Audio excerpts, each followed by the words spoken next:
Hello and welcome to my easy to understand guide to Young and Rubicam's audience theory. This theory is often known by several different names. Some people call this the psychographic theory. Some people call it the 4Cs.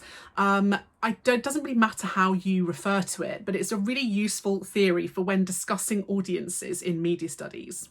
Young and Rubicam are an ad agency, and they found that traditionally what companies were doing to describe audiences were discussing their demographics, so things like their gender, their age, their nationality, etc.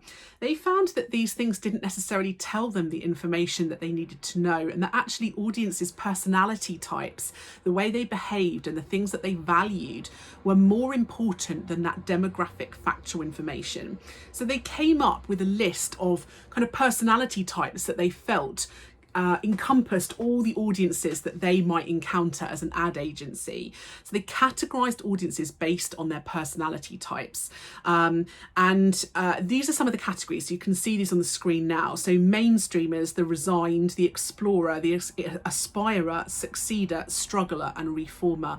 I'm just going to very briefly go through these. Some of these are more used and you're more likely to come across than others, but it's just useful to know a little bit of information.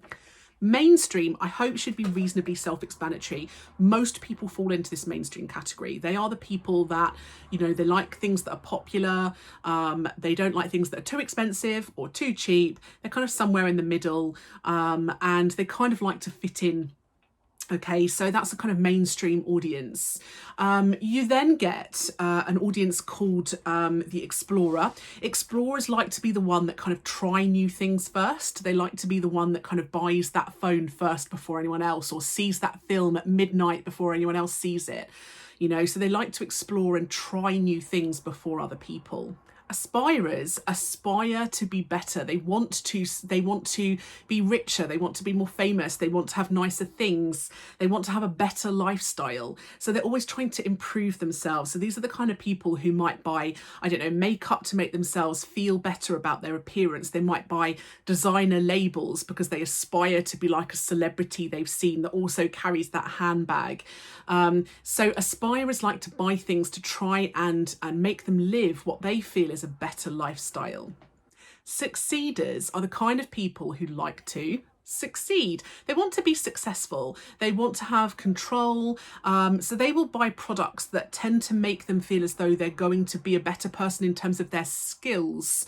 It's going to make them better at doing something.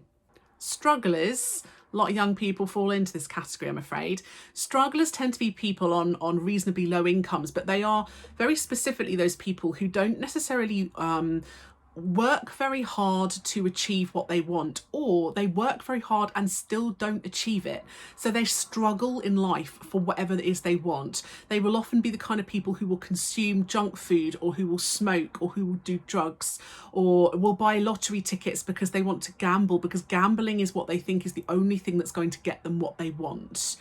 So the strugglers are those people who have quite difficult lives, whether that's difficult financially, emotionally, mentally, and it does tend to be quite a lot of young people. Reformers are those people who want to change the world. They don't like things the way they are. Perhaps they're unhappy with politics. Perhaps they're unhappy with social situations, inequality, racism, homophobia, charities and poverty. They want to change things. They want to reform situations. So they will be the kind of people who might buy magazines that teach them about politics, for example, or they might read a newspaper that offers them an alternative perspective on things. And then you have the resigned.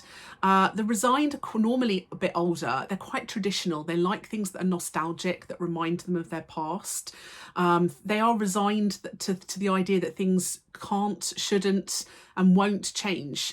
They like things that are traditional. So they will buy the products that their parents bought. Perhaps if their parents or mums listened to a particular radio station, they will as well. They don't want to do anything different.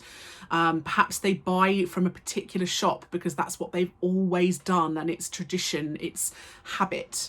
So that's what the resigned are looking for.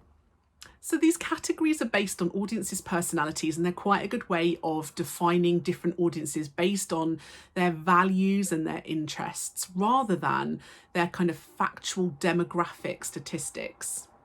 So that was my easy to understand guide to Young and Rubicam's 4C's audience psychographics theory. Don't forget to check out my channel for lots of other media studies theories, keywords, and analysis of various media texts.